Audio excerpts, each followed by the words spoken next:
ஒரு சில பாடல்கள் எப்படி பிறந்தது. நான் ஒரு 7 to 1 ஒரு ரெக்கார்டிங், 2 to 9 ஒரு ரெக்கார்டிங், 9 to மேலே ஒரு மிக்சிங் முடிச்சு 3 மணிக்கு போய் படுத்துருக்கேன். 3 மணிக்கு போய் படுத்த உடனே அன்னைக்கு பார்க்க அடுத்த நாள் காலையில் சீக்கிரம் வந்துட்டார் கவிஞர்.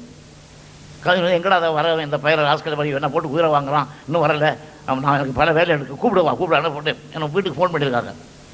என்னுடைய செக்ரட்டரி ஃபோன் எடுத்து என்ன சொல்லிவிட்டான், ஐயா தூங்கிட்டு இருக்காரு.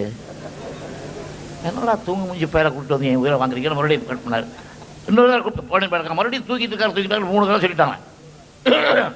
இவர் என்ன பண்ணார், ராமண்ணாக்கிட்ட ஒரு சீக்வன்ஸை கேட்டார், அந்த பாட்டுக்கு என்ன நிலை. அப்போது விஸ்வநாதன்கிட்ட இந்த பாட்டை கொடுங்க வந்த உடனே. அவன் வந்து இதுக்கு மெட்டு போடுறதுக்குள்ள நான் அனுபவலை வந்து எழுதித்தரேன் அப்படின்ட்டு அவர் விட்டுட்டு போயிட்டார். 3ஆவது தடவை போனப்போ கவிஞர் காத்துட்ருக்கானான்னு சொன்ன உடனே நான் உளுந்து அடித்து ஓடி பாதி குளிச்சு பாதி குளிக்காமல் சட்டையெல்லாம் எடுத்து போட்டு ஓடினேன். அங்கே போன உடனே ராமண்ணா டைரக்டர் இருக்கார், இந்த பல்லவி எழுதியிருக்காது என் படத்துக்கு பொருத்தமாக இருக்குது என்னுடைய சிச்சுவேஷனுக்கு, நீங்கள் என்ன பண்ணுறீங்க, இதுக்கு மெட்டு போட்டுங்க தம்பி, இது வந்து எம்ஜிஆர் பாடுற மாதிரி தான் இந்த மாதிரி சிச்சுவேஷன், பல்லவி நல்லா இருக்குது, நீங்கள் பல்லவிக்கு டியூன் போட்டுருங்க அப்படின்னு பல்லவி என் கையில் கொடுத்தார்.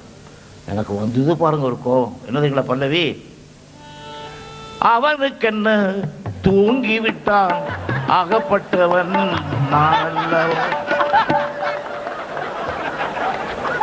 இதான் பல்லவி. எனக்கா கோவம் ஒரு பக்கம். என்னடா இவ்வளோ லேட்டாக தூங்கிட்டு இருக்கேன், அதுக்கு இப்படியா பல்லவி எழுதுறது, பொருத்தமாக இருக்கும்டா, அதை வேண்டாம் தான் பண்ணாங்க. ஸோ இப்படி பல சீக்வன்ஸுகள்